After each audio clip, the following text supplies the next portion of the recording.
बिस्मिल्लाहिर्रहमानिर्रहीम। अस्सलामुअलैकुम। सच्ची कहानियों में खुशामदीद। व्यूअर्स, आज फिर आपके लिए किसी की ज़िंदगी पर बीती एक सच्ची कहानी लेकर हाजिर हुई हूँ। नए आने वाले साथियों से गुजारिश है कि अगर अभी तक आपने हमारा चैनल सच्ची कहानियाँ सब्सक्राइब नहीं किया तो उसको लाजमी सब्सक्राइब कीजिए। चलिए अपनी कहानी शुरू करते हैं। मेरा नाम लैला है। मैं बांग्लादेश की रहने वाली हूँ। इन दिनों हमारे देश में बहुत गुर्बत थी। गुर्बत के बावजूद मैं अपने शोहर के साथ बहुत खुश थी। वो गरीब ज़रूर था मगर शरीफ आदमी था। हमको खुश रखने के लिए वो सख्त मेहनत और मुशक्क़त करता था। लेकिन हमारे 3 बच्चे थे। 2 स्कूल जाते थे जबकि एक बच्ची मीना छोटी थी, वो भी स्कूल नहीं जाती थी। ताहम बच्चों की तालीमी अखराजात पूरे करने को मेरे जीवन साथी की आमदन काफ़ी कम थी। अक्सर औरतें फैक्ट्री में काम करती थी। थोड़ी सी मैं पढ़ी लिखी भी थी। सोचा क्यों ना मैं भी किसी फैक्ट्री में काम कर लूँ। इस तरह हमारी आमदनी में इजाफा हो जाएगा तो हमारे बच्चे पढ़ लिख कर खुशहाल ज़िंदगी बसर कर सकेंगे। मेरे शोहर का नाम शहबाज था। वो मछलियाँ सप्लाई करने का काम करता था। ये मछलियाँ व्यापारियों के ज़रिए बरामद करने से पहले फैक्ट्री भेज दी जाती थी, जहाँ इनकी सफाई सुथराई के बाद इन्हें डब्बों में महफूज करने की खातिर पैक किया जाता था। एक रोज़ नाश्ते के बाद घरेलू काम से मैं फारिग हुई तो ख्याल आया कि क्यों ना फैक्ट्री में काम के लिए मालूमात करने जाऊँ।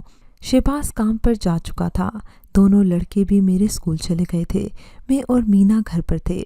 बेटी को नहला धुलाकर साफ कपड़े पहनाए और ख़ुद भी सफ़ेद मलमल की धुली हुई साड़ी निकाल कर पहन ली। फिर मैं मीना का हाथ थाम कर घर से बाहर आ गई। रास्ते में रक्शे वाला मिल गया। ये मेरे शोहर का कज़न अब्दुल्ला था। मुझे पैदल जाते देखकर उसने रक्शा रोक लिया। पूछा, भाभी आप कहाँ जा रही हो? मैंने बताया, भैया काम ढूंढने के लिए फैक्ट्री जा रही हूँ। कौन सी फैक्ट्री? इसने सवाल किया। मैंने जवाब दिया, जहाँ पर्स चमड़े के बैग बनते हैं। वो तो बहुत दूर है, कैसे पैदल जाओगी? फिर मुझे उदास देखकर वो बोला, अच्छा आओ मेरे रक्शे में बैठ जाओ, मैं तुमको फैक्ट्री तक ले जाता हूँ। इन दिनों रक्शे ऑटो न थे, बल्कि रक्शे वाले अपने पाँव से पैडल चलाकर इनको रवां दवां रखते थे। मैं छतरी वाले इस रक्शे पर मीना के हमरा बैठ गई, जिसको अब्दुल्ला भाई खुद अपने पैरों से खींच रहा था। तकरीबन आधे पौने घंटे के बाद इसने मज़कूरा फैक्ट्री के गेट पर मुझे उतार दिया। शुक्रिया भैया। मैंने पल्लू से बंधी रकम देना चाही तो इसने इनकार कर दिया। कहने लगा, किराया रहने दो भाभी, किसी दिन तुम्हारे घर आकर चाय पी लूँगा। वो चला गया और मैं फैक्ट्री में आ गई। वहाँ सामने ही एक औरत दिखाई दी। मुझे काम चाहिए, क्या तुम बता सकती हो यहाँ किससे बात करूँ? वो सामने मैनेजर का कमरा है, वहाँ चली जाओ, इसने जवाब दिया और तेज़ी से इधर चली गई जहाँ मशीनों पर सिलाई का काम जारी था। मैनेजर के कमरे में डरते डरते मैंने कदम रखा। इस शख्स ने नरमी से बात की। क्या बात है, क्या काम चाहिए? जी हाँ। मैंने इस बात में सर हिलाया। यहाँ बैठ जाओ। इसने कुर्सी की तरफ इशारा किया और ख़ुद फ़ोन पर किसी से गुफ्तगू करने लगा। उसी वक्त एक शख्स कमरे में आया। मैंने इसे देखते ही पहचान लिया। ये शहबाज के भाई का वाकिफ़कार था। 1-2 बार मेरे जेठ के हमरा हमारे घर भी आ चुका था। मुझे देखते ही इसकी बाछें खिल गई। कहने लगा, अरे लैला भाभी, आप यहाँ कैसे आई हो? काम की तलाश है भैया, कम आमदनी में गुजारा नहीं होता। ओ अच्छा है, मैं भी इसी फैक्ट्री में मुलाजिम हूँ, आपको काम मिल जाएगा। भाभी, अभी मैनेजर से मैं आपकी सिफारिश करता हूँ। मैनेजर साहब टेलीफोन पर मसरूफ़ थे। इन्होंने हम दोनों की बात नहीं सुनी, लेकिन मुराद भाई फ़ौरन ही बाहर चला गया और थोड़ी देर बाद ठंडे मशरूब की बोतलें लेकर आ गया। एक मेरे सामने रख दी और दूसरी मीना के हाथ में थमा दी। इस इनायत पर मैं हैरान थी और शर्मिंदा भी कि इस एहसान का बदला मैं कैसे चुकाऊंगी। ताहम प्यास लग गई थी। ऐसे में ये ठंडी बोतलें किसी गनीमत से कम न लगी। मैनेजर साहब ने फ़ोन पर बात मुकम्मल की तो मेरी जानिब मुतवज्जा हुए। मैंने मुद्दा बयान करना चाहा तो मुझसे पहले ही मुराद भैया ने इनसे मेरी सिफारिश कर दी। तब मैनेजर साहब ने कहा, अच्छा ठीक है, कल आ जाना, मैं ज़रा वर्कर की लिस्ट चेक कर लूँ, तुम्हारे लिए यकीनन गुंजाइश निकाल लूँगा। जो ही मैं दफ्तर से निकली, मुराद भाई मेरे साथ हो लिए। कहने लगे, भाभी फ़िक्र न करें, बस ये समझ लो कि कल तुम्हारी नौकरी पक्की हो गई है, उजरत भी अच्छी मिलेगी। फैक्ट्री का मालिक मेरा बहुत ख्याल रखता है, मैं यहाँ का पुराना कारीगर हूँ। ये तो बहुत अच्छा हो गया, मैंने कहा। अच्छा, अब मैं जाऊंगी कैसे? मैंने कहा कि पैदल तो नहीं जा सकती। क्या यहाँ से कोई बस वगैरह हमारे घर तक चलती है? हाँ, चलती तो है, लेकिन अभी इसका वक्त नहीं हुआ। वो मुकर्ररा वक्त पर आती है, तकरीबन शाम 5 बजे तक, जब मज़दूरों को छुट्टी होती है। आप ऐसा करो, मेरी मोटरसाइकिल पर बैठ जाओ, मैं आपको आपके घर तक छोड़ आता हूँ। नहीं भैया, आप तकलीफ़ ना करो, आपके काम का वक्त है, मुझे बस रिक्शा दिलवा दो। रिक्शा यहाँ से बहुत पैसे मांगेगा, तुम मेरे काम की फ़िक्र ना करो। अरे काम तो होता ही रहता है, आप इधर ही ठहरो, मैं अभी अपनी बाइक लेकर आता हूँ। और कोई चारा भी ना था, मैं जहाँ खड़ी थी वहाँ ठहर गई। ज़रा देर बाद मुराद भैया मोटर बाइक लेकर आ गए। मैंने मीना को मुराद के पीछे बिठाया और बड़ी एहतियात से साड़ी संभाल कर खुद भी बैठ गई। मैं अपनी सोचों में मगन थी, सोच रही थी फैक्ट्री में काम मिल जाएगा तो अच्छी तनख्वाह के साथ दिन फिर जाएंगे।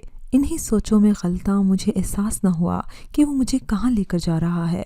होश आया तो मैं एक ऐसी जगह पे थी जो फैक्ट्री न थी, बल्कि यहाँ और बहुत सी औरतें और बच्चे बैठे किसी का इंतज़ार कर रहे थे।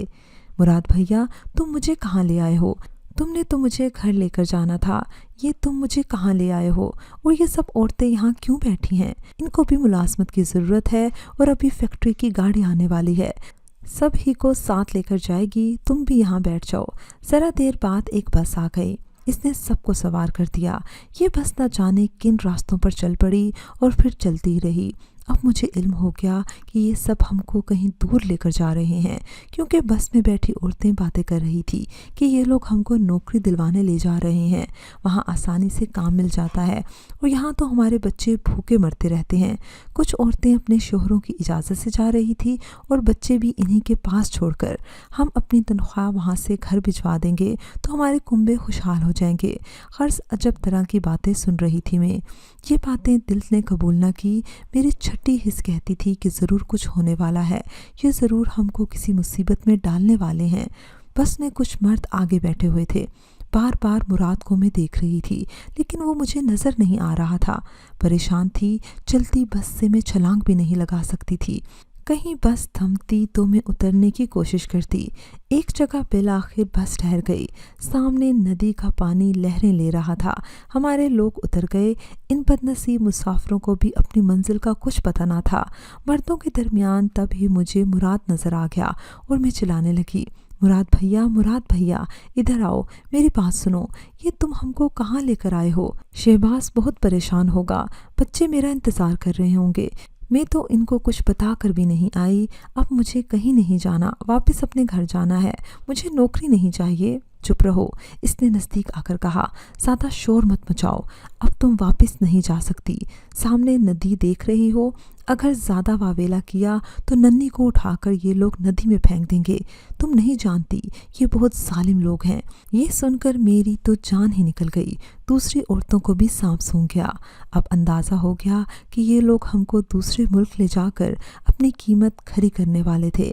मैंने कश्ती में सवार होने से इनकार किया तो इन्होंने मेरी बच्ची को उठाकर नदी में फेंकने की तैयारी कर ली। ये मंजर देखकर मैं खौफ से कांपने लगी। नहीं, मेरी बच्ची को नदी में मत फेंको। चीख मेरे हलक में अटक कर रह गई थी। कश्ती में जब इन्होंने मुझे धकेला तो एक चप्पू मेरे सर पर दे मारा और मैं बेहोश हो गई। होश आया तो हम अपने मुल्क से कोसों दूर आ चुके थे। भारत की सरहद पर इस गुरों के साथी हमको लेने आ चुके थे। इन लोगों ने हम सबको इनके हवाले किया और ख़ुद वापस चले गए। मुझे इतना याद है कि वहाँ इन्होंने अहमदाबाद का नाम लिया था। भारत में ये हमको मुख्तलिफ़ शहरों में ले जाते, कुछ औरतों को किसी शहर में फ़रोख्त किया और कुछ को किसी और जगह। हर जगह इनके लोग मौजूद होते। कम उम्र और खुश शक्ल लड़कियां जल्द हाथों हाथ बिक गई। कुछ मेरी जैसी पुख्ता उम्र बच्चों वाली रह गई। अब ये हमसे भीख मंगवाते ताकि हमारा हाल बुरा ना हो और किसी को हम पर शक ना हो कि हम दूसरे देश से स्मगल कर लाई गई हैं। दिल्ली से लाहौर की तरफ सफ़र के दौरान हमारे पाँव में छाले पड़ चुके थे। मेरा लिबास यानी कि मेरी साड़ी बदलवा कर मुझे शलवार कमीज़ पहना दी गई। रात को तमाम शब पैदल मुसाफत तय करते गुजरी। बहरहाल बड़ी दिक्कतों से सरहद पार करा दी गई, लेकिन इस कोशिश में भी सरहद पर 2 इंसानों की जानें चली गई। لاہور سے یہ لوگ ہمیں کراچی میں رحمان کالونی لے آئے، پھر گلشن کی ایک بڑی کوٹھی میں رکھا جہاں پہلے سے ہم جیسی کئی عورتیں موجود تھیں۔ وہ سب بنگلہ دیشی زبان بولتی تھی اور ہم کو اپنی دکھ بھری داستانیں سنا رہی تھی۔ کچھ کو ان کے رشتہ داروں نے دھوکہ دیا اور کچھ نوکریوں کے جھانسے میں اپنی مرضی سے یہاں آ کر پھنس گئی تھی۔ اب روز شام کو خریدار آتے اور اپنی مرضی اور پسند کی عورتیں دام دے کر لے جاتے۔ جعلی نکاح نامے بھی وہاں بنا کر ان کو دے دیتے تھے تاکہ کہیں قانون کے محافظ دھر نہ لیں۔ اکثر قانون کے محافظ بھی ان سے ملے ہوئے تھے۔ وہ کسی عورت کو چیخنے چلانے نہ دیتے تھے اور تھانے میں بند کرانے کی دھمکی دیتے تھے۔ کہتے تھے ہمارا کہا نہیں مانا تو تمہارے بچے چھین لیں گے، عمر بھر پھر ان کی صورت دیکھنے کو تم ترستی رہ جاؤ گی۔ جو عورت فروخت کر دی جاتی تھی اسے برقع پہنا دیا جاتا اور مرد کے ہاتھ میں نکاح نامہ دے دیا جاتا تھا۔ اکثر دیہاتی ہی یہ عورتیں خریدنے آتے تھے اور 30-40 ہزار روپے دے جاتے اور عورتوں کے ساتھ بچی ہوتی تو زیادہ رقم ادا کرتے۔ مجھے ایک اجڑ پہاڑی آدمی نے خرید لیا۔ میں اب پاکستانی لباس میں تھی۔ بس پر سوار ہونے سے پہلے ایک پولیس والا میرے پاس آیا اور دھمکی دی، خبردار اگر شور مچایا تو تمہیں جیل بھیج دوں گا۔ میں حالات کی نزاکت کو سمجھ چکی تھی، خاموش رہی۔ اپنی بیٹی مجھے بے حد عزیز تھی، کسی صورت اس سے جدا نہیں ہونا چاہتی تھی۔ میں نے اس کیمپ میں ایک ہفتہ رہ کر ایسے تمام حالات دیکھ لیے تھے۔ یقیناً خریدنے والے آدمی ان جلادوں سے تو بہتر ہوں گے۔ میں نے اس وقت یہی سوچا تھا۔ بس میں بچی کو مزید اپنے قریب کر لیا۔ اب نقاب کے اندر میرے آنسو بارش کی مانند بہتے جاتے تھے۔ اپنے گھر بار بچوں کی یاد کر کے میری روح تڑپتی جاتی تھی۔ سانس لینا میرا دھوبر ہو رہا تھا، دم گھٹ رہا تھا، مگر میں اف بھی نہ کر سکتی تھی۔ بیگانہ دیس اور بیگانے لوگ تھے، کون یہاں میری فریاد سنتا؟ میں تو بنگلہ زبان بولتی تھی، کچھ کہتی بھی تو میری بات پر کون کان دھرتا؟ اپنی موت کی دعا کرنا چاہتی تھی، مگر یہ سوچ کر زبان تھام لیتی کہ پرائے لوگوں کے دیس میں مر گئی تو میری معصوم بچی کا کیا ہوگا؟ ہم کراچی سے چلے تھے، تمام شب بس چلتی رہی، اندرون سندھ کے نامعلوم گاؤں اور راستوں سے ہوتی ہوئی بالآخر صبح کے 6 بجے جنوبی پنجاب کے شہر میں ہم پہنچ گئے۔ وہاں سے ایک دوسری بس میں میرا خریدار مجھے پہاڑوں کی طرف ایک گاؤں میں لے گیا۔ اس کا گھر پتھروں سے بنا ہوا تھا اور 2 کمروں پر مشتمل تھا۔ بھیڑ بکریوں کا ایک غلہ اور کچھ بارانی زمین اس کی ملکیت تھی، جس پر صرف برسات کے پانی سے کاشت ہو سکتی تھی۔ یہاں پانی کی شدید قلت تھی۔ میں ندیوں اور دریاؤں کے دیس کی باسی تھی۔ اب دریاؤں کی باسی کو پانی کی بوند بوند کے لیے ترستا تھا۔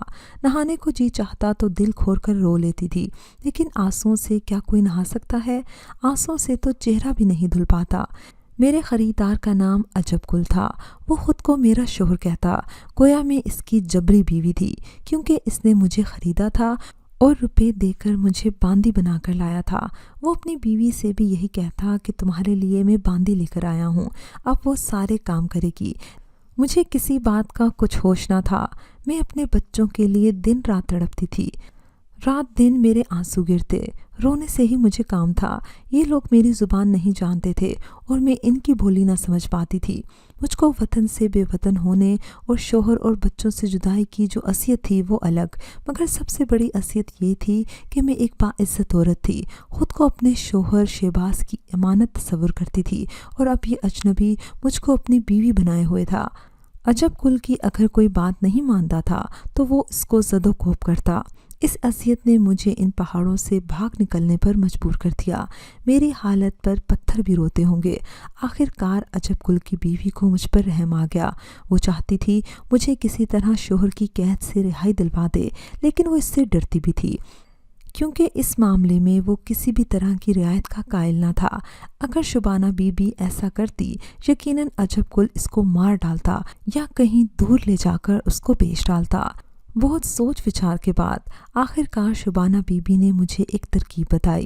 اس نے کہا کہ کبھی کبھار یہاں ایک جیپ آتی ہے جس میں شہری لوگ ہوتے ہیں، वो देहातों में दवाएं वगैरह बांटते हैं। जब वो जीप आए तुम इनको अपना हाल बताना। अजब कुल उस वक्त घर पर ना होगा, वो शायद तुमको अपनी जीप में सवार कर कर यहाँ से ले जाएं। मेरा खावंद इनका कुछ ना बिगाड़ सकेगा क्योंकि इनमें अंग्रेज़ भी होते हैं और वो बाहर से यहाँ के लोगों के हालात सुधारने आते हैं। ऐसा ही हुआ। जिस रोज़ जीप आई अजब कुल शहर गया हुआ था। जीप जिस सड़क पर रुकी थी वो बहुत नशे पे थी, यानी कि गहराई में, और हमारा घर काफ़ी बुलंदी पर बना हुआ था। हॉर्न की आवाज़ सुनकर शुबाना बीबी ने मुझे कहा कि तुम बकरियों के रेवड़ को हाँक कर नशेब की तरफ ले जाओ, फिर इनको वापस लाने की खातिर तुम्हें नशेब का सफ़र जारी रखना होगा यहाँ तक कि सड़क आ जाएगी। इसके बाद तुम जानो और तुम्हारा खुदा जाने। मुझे ये बात शुबाना बीबी ने इशारों से कही थी और मैं थोड़ी थोड़ी इनकी ज़ुबान सीख भी गई थी। अजब कुल की लड़कियां काफ़ी बड़ी थी और वो भेड़ बकरियां वगैरह चराने नहीं जाती थी। ये काम मेरे ही ज़िम्मे था। जीप का हॉर्न सुनकर मैंने गले को हाँक दिया और हाँकती हुई नशेब की तरफ बढ़ती गई। सभी जानते थे कि चढ़ाई से उतराई आसान होती है, फिर भी मीना बच्ची थी, हाँप रही थी, लेकिन मैंने हिम्मत दिलाई। वो मेरी बात समझ गई कि हमको हर हालत में सड़क तक पहुंचना था। हिम्मत से ही इंसान मुश्किलात पर काबू पाता है। अल्लाह ने मदद की और जीप वालों ने हमको देख लिया। वो लोग खुद ऊपर आ गए और हमको सहारा देकर जीप तक ले गए। 2 पाकिस्तानी और 2 अंग्रेज़ थे। ये 2 औरतें और 2 मर्द थे। मुझे देखते ही वो समझ गए कि मैं बांग्लादेशी हूँ और हम वतनों के हाथों फ़रोख्त होकर मैं यहाँ पहुँच गई हूँ। यहाँ ऐसे वाक़यात बेशुमार थे। इन लोगों ने जल्दी से अपनी जीप में मुझे सवार किया और आनन फानन मैदानी इलाके में ले आए, जहाँ कानून था, अदालत थी, मजिस्ट्रेट था, जिनसे इंसाफ की मुझे पूरी उम्मीद थी। शुबाना बीबी ने मुझे नशेब में जानवरों को हाँक कर ले जाने का इसलिए कहा था कि अगर करीबी घरों में बसने वाले में से कोई मुझे नशेब की तरफ जाते देखता तो मेरी निगरानी करने की बजाय ये समझ लेते कि मैं जानवरों की रखवाली कर रही हूँ। यूँ इनकी तवज्जो मुझ पर मरकूज़ ना रहेगी। मुझे यकीन है कि अजब कुल की लड़कियों ने भी यही बात बाप को बताई होगी और इनकी माँ की जान बच गई होगी। यहाँ के रवाज के मुताबिक औरत के फरार होने की सज़ा ये मुकर्रर की जाती है कि या तो इसे कत्ल कर दिया जाता है या दूर दराज इलाके में जाकर फ़रोख्त कर दिया जाता है। ये जीप वाले लोग दरअसल एक गैर मुल्की NGO के नुमाइंदे थे। इन लोगों की मदद से मुझे इस अज़ियतनाक सफ़र से रिहाई मिली और इन्हीं कोशिशों से मुझे पाकिस्तानी आला अफसरान की मदद से बिलाखिर मुझे बांग्लादेश भिजवाने में कामयाब हो गए। 1 साल बाद मैं अपने बच्चों की शक्ल देख रही थी। मेरे आंसू थमने का नाम ना ले रहे थे। मेरा शोहर शहबाज भी मुझे देखकर रो रहा था। मेरे बच्चे मुझसे बार बार लिपट कर रोते। अल्लाह पाक का लाख लाख शुक्र है कि मैं और मीना खैर खैरियत से वापस अपने घर आ गए थे। शहबाज ने मुराद को ढूंढने की बहुत कोशिश की, लेकिन वो किसी और शहर चला गया था। न जाने उसने मेरे साथ ऐसा क्यों किया। सिर्फ चंद रुपए के एवज़ उसने मुझे फ़रोख्त कर दिया था। अल्लाह भला करे शबनम बीबी का। अगर वो मेरी मदद ना करती तो शायद आज भी मैं उन पहाड़ों में कैद होती। व्यूअर्स, मुझे उम्मीद है कि आपको हमारी आज की कहानी पसंद आई होगी।